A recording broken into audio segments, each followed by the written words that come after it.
South ఇండియాలోని అతి తక్కువ ధరలకి రత్నాలనందించే ఏకైక సంస్థ 6JVR. నమస్తే, వెల్కమ్ టు సుమన్ టీవీ.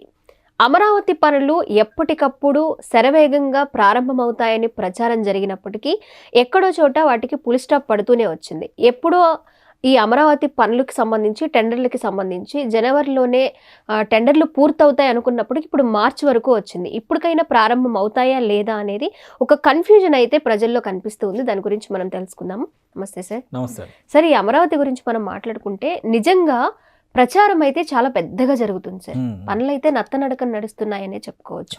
ఆ బిల్డింగ్స్ కి సంబంధించి కూడా జనవరిలోనే టెండర్స్ పూర్తయిపోతాయి అన్నప్పటికీ కూడా ఇప్పుడు మళ్ళీ మార్చ్ అంటున్నారు. ఇప్పుడు కూడా మార్చిలో అవుతాయా లేదా అనేది కూడా ఒక doubt, question mark plus doubt కూడా ఉంది. ఎలా చూడొచ్చు సార్, ఎందుకు డిలే అవుతుంది? అంటే ఇప్పుడు ఒక బిల్డింగ్ కొత్తగా కట్టాలంటే పనులు ప్రారంభించడం సులువు అవ్వచ్చు, కానీ ఆగిపోయిన బిల్డింగ్ను ప్రారంభించాలంటే దానిలో చాలా ఆటంకాలు ఉంటాయి, చాలా సెటిల్మెంట్లు ఉంటాయి ముఖ్యంగా. ఎందుకంటే పాత కాంట్రాక్టర్ ఎందుకు ఆగిపోయాడు, అతను ఆగిపోయినప్పుడు అతని కండిషన్స్ ఏంటి, అలానే అప్పుడు ప్రొక్యూర్ చేసినటువంటి మెటీరియల్ పరిస్థితి ఏంటి, ఇలాంటి సమస్యలు చాలా ఉంటాయి. ఇప్పుడు రీసెంట్గా చూస్తే మీరు అమరావతిలో భవన నిర్మాణం కోసం తెచ్చిన సిమెంట్ బస్తాలో గడ్డగట్టుకుపోయి మట్టి పిచ్చి మొక్కలు పెరిగిపోయినటువంటి పొదల మధ్యలో చిక్కుపోయిన దృశ్యాలు కూడా వస్తున్నాయి బయటికి. కాబట్టి ఒకసారి ఆగిపోయిన పనిని ప్రారంభించడంలో చాలా ప్రహసనం ఉంటుంది. మీరు ఒకటి గమనిస్తే అధికారం వచ్చిన వెంటనే కూటమి ప్రభుత్వం మొదట చేసినటువంటి పని ఏంటి, అక్కడ ఉన్నటువంటి పిచ్చి మొక్కలన్నీ తొలగింపు, ఆ డిఫారెస్టేషన్ పని మొదలుపెట్టారు ఒక విధంగా. దానికేంటి 36 కోట్ల రూపాయలు ఖర్చు అయినాయి. గవర్నమెంట్లో ఏ పనైనా కానీ ఈరోజు అనుకుని రేపు సాయంత్రానికి చివరికి ఇల్లు ఉడ్చే చీపురు కొనాలన్నా కానీ టెండర్లు, నోటీసులు, ప్రొసీజర్స్, సిస్టమ్ ఫాలో అవ్వాల్సిందే. సో ఆ 36 కోట్లు ఖర్చు పెట్టినటువంటి దానికి కూడా టెండరు, ప్రొసీజరు 4 రోజులు పట్టింది. పనులు ప్రారంభించి ముగించడానికి ఇంకో 4 రోజులు పట్టింది. సో ప్రతి దానిలో ఒక ప్రొసీజర్ ఉంటుంది. అదే క్రమంలో ఈ ఆగిపోయినటువంటి బిల్డింగ్లకి సంబంధించిన అంచనాలు అప్పుడు వేసిన అంచనాల కంటే ఇప్పుడు 70% వరకు పెరిగిపోయినాయి అనేటువంటిది ఒక లెక్క.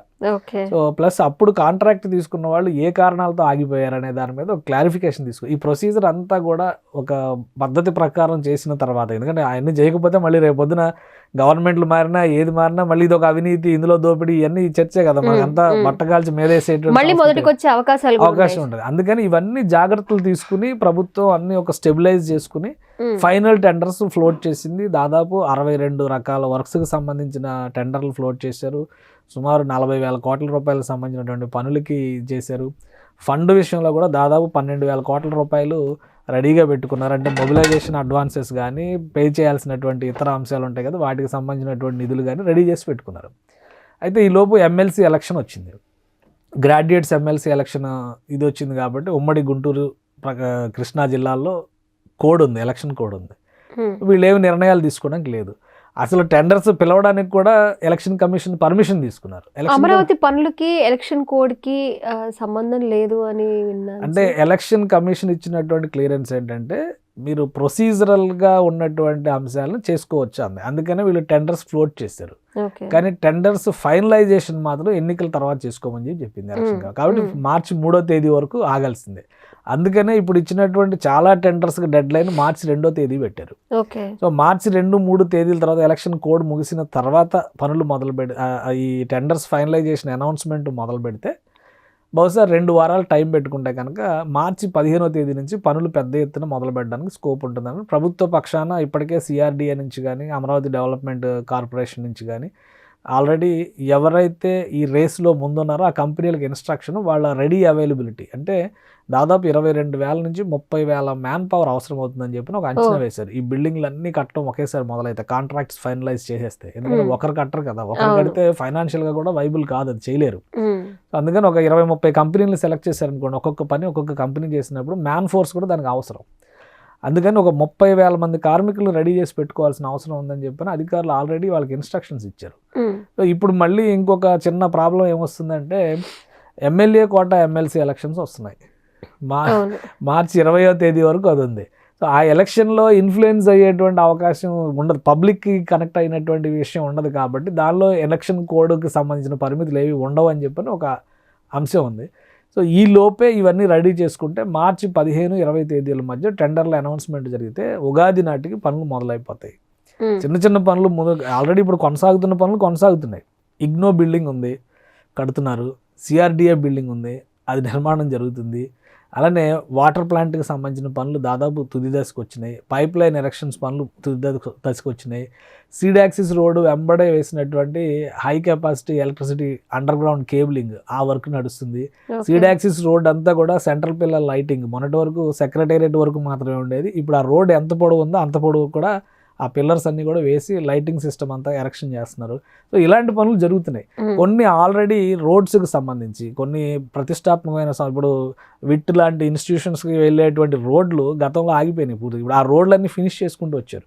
సో ఆ ఇంటర్నల్ వర్క్స్ అట్లాంటివి జరుగుతున్నాయి. కానీ మేజర్ అమరావతి కోర్ ఇన్ఫ్రాస్ట్రక్చర్కి సంబంధించినటువంటి పనులు, గవర్నమెంట్ కాంప్లెక్స్ల నిర్మాణానికి సంబంధించినటువంటి పనులు, ఈ పనులకు సంబంధించి మార్చి 15 నుంచి టెండర్లు ఫైనలైజ్ అయితే కనుక ఉగాది నుంచి పెద్ద ఎత్తున ప్రారంభం చేసేటువంటి అవకాశాలు అయితే కనిపిస్తున్నాయి. అందుకనే ఆ దిశగా అధికారులు ప్రయత్నాలు చేస్తున్నారు. డిలే అవ్వడానికి ప్రొసీజరల్ ఇష్యూస్ తప్పితే కొన్ని ఇష్యూస్ ఉన్నాయి. ఇప్పుడు సీడ్ యాక్సిస్ రోడ్ నిర్మాణం ఉంది. ఆ దారిలో కొన్ని స్థలాలకు సంబంధించి ఆ భూముల సేకరణ జరగాలి. భూసేకరణ, భూ సమీకరణ ఆ పద్ధతిలో సంప్రదింపులు జరుగుతున్నాయి.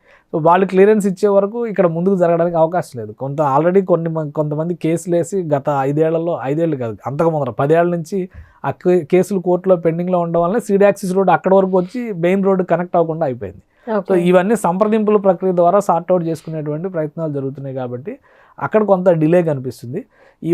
ఈ టెండర్స్ ఫైనలైజేషన్ అయిన తర్వాత పనులు మరింత వేగంగా జరిగేటువంటి అవకాశాలు అయితే కనిపిస్తున్నాయి. అందులో అవకాశాలు ఉన్నాయి సార్. గవర్నమెంట్ ఫామ్ చేసి 9 months అయింది. ఇలాగే డేట్స్ అనౌన్స్ చేసి చాలాసార్లు పోస్ట్పోన్ కూడా అయ్యాయి. ఇప్పుడు మీరు చెప్పిన రీజన్స్ వల్లే ఇలాంటివి జరిగితే ఓకే, కానీ ఇంకేమైనా అంటే మళ్ళీ ఈ 5 ఏళ్ళు అయిపోయే వరకు ఈ టెండర్లు పిలుస్తాం, భారీ ఎత్తున స్టార్ట్ చేస్తాం అనే దగ్గర ఉంటే కూడా ఇంకా చెప్పిన అంటే చంద్రబాబు నాయుడు గారు ఏదైతే టార్గెట్ ఇచ్చారో 27 అని, ఆలోగా పనులు పూర్తయ్యే అవకాశాలు ఉండొచ్చు, ఉండకపోవచ్చు కదా సార్, అలా కూడా ఆలోచించాలి. అంటే ఒకటి ఇప్పుడు మనది డెమోక్రసీ. అదే చైనా లాగా అయితే ఆ ఏరియా వరకు ఎమర్జెన్సీ పెట్టి ఎవరు నోరెత్తి మాట్లాడడానికి వీల్లేదని చెప్పని 6 నెలల్లో కట్టేయచ్చు పెద్ద పెద్ద బిల్డింగ్లు. చైనాలో చూపిస్తున్నారు కదా 7 నెలల్లో పెద్ద పెద్ద గేటెడ్ కమ్యూనిటీస్ సిటీ కన్స్ట్రక్షనే చేసి పడేస్తున్నారు. మన దేశంలో అలా సాధ్యం కాదు కదా. కాబట్టి ఇక్కడ ఒక సిస్టమ్ ఉంటుంది, డెమోక్రసీ ఉంటుంది, జ్యుడిషియరీ ఉంటుంది. వీటన్నిటిని ఆనర్ చేయాలి. చట్ట ప్రకారం ప్రొసీజర్ ప్రకారం మనం ముందుకు వెళ్ళాలి.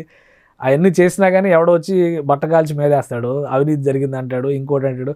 గోదావరి బ్రిడ్జ్ కట్టిన సర్ ఆర్థర్ కాటనే అవినీతి ఆరోపణలు ఎదుర్కోవాల్సి వచ్చింది. కానీ ఇప్పటికీ గోదావరి బ్రిడ్జ్ నుంచి నీళ్లు పారుతూనే ఉన్నాయి కదా, అది అప్పటికి కూలిపోలేదు కదా. సో ఇట్లా ఉంటుంది. ప్రొసీజర్లో వచ్చేటువంటి డిలేని ఎవ్వరూ కాదనలేరు. మనం ఆ ప్రొసీజర్ కనుక ప్రాపర్గా ఫాలో అవ్వకపోతే రేపొద్దున ఇంకా పెద్ద కాంప్లికేషన్స్ వస్తాయి. అందుకని సిస్టమ్ ప్రకారం నడిపించేటువంటి ప్రయత్నం చేస్తున్నారు. ఇంకోటి ఏంటంటే ఒకవేళ ఆవేశపూరితంగా నిర్ణయాలు తీసుకున్నా కానీ రేపు అనుకున్న రీతిలో నిర్మాణాలు జరగకపోతే నష్టపోయేది ఎవరు? ప్రజాధనం కదా, దుర్వినియోగం జరిగేది అక్కడ. అందుకని జాగ్రత్తలు తీసుకునేటువంటి ప్రయత్నం జరుగుతుంది. ఎలక్షన్ అందుకే జమిలీ ఎలక్షన్స్ అన్నారు. జగన్మోహన్ రెడ్డి గారు 2028లో ఎలక్షన్స్ వస్తాయని కూడా నేను చెప్పారు.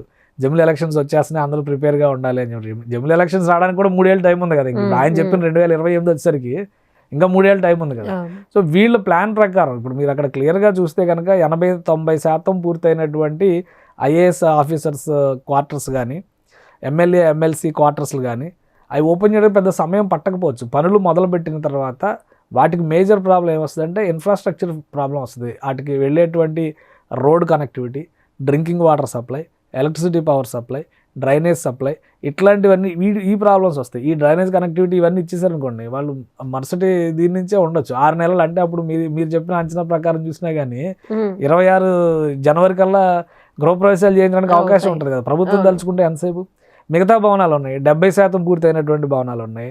ఎన్జిఓ క్వార్టర్స్ కానీ, గవర్నమెంట్ ఆఫీసర్స్ బిల్డింగ్స్ కానీ, అవి ఇంకొక 6 నెలల నుంచి సంవత్సరం పట్టొచ్చు. అలానే బంగ్లాస్ ఉన్నాయి. జడ్జిల బంగ్లాలు గోడలు కట్టి 2 ఫ్లోర్లు వేసి గోడలు కట్టిన తర్వాత ఆపేశారు. అవి కంప్లీట్ అవ్వడానికి కూడా ఇవి కంప్లీట్ అయ్యేలోపు అవి కూడా ఇవన్నీ సపరేట్ కాంట్రాక్టర్స్కి ఇస్తారు కదా. అందుకనే వర్క్ ఫోర్స్ వేరే ఉంటుంది, వాళ్ళకి ఇచ్చేటువంటి ఫైనాన్షియల్స్ వేరే ఉంటాయి, కాంట్రాక్టర్స్ వేరే ఉంటారు. కాబట్టి వీలైనంత వేగంగా ప్యారలల్గా సైమల్టేనియస్గా అన్ని నిర్మాణాలు జరిగే విధంగానే ప్రణాళికను సిద్ధం చేశారు. పనులు మొదలైన తర్వాత అందులో ఇంకేం లోటుపాట్లు ఉంటాయో చూడొచ్చు మనం. అప్పటి వరకు అయితే జరుగుతాయని ఆశించాలి. Okay sir, thank you.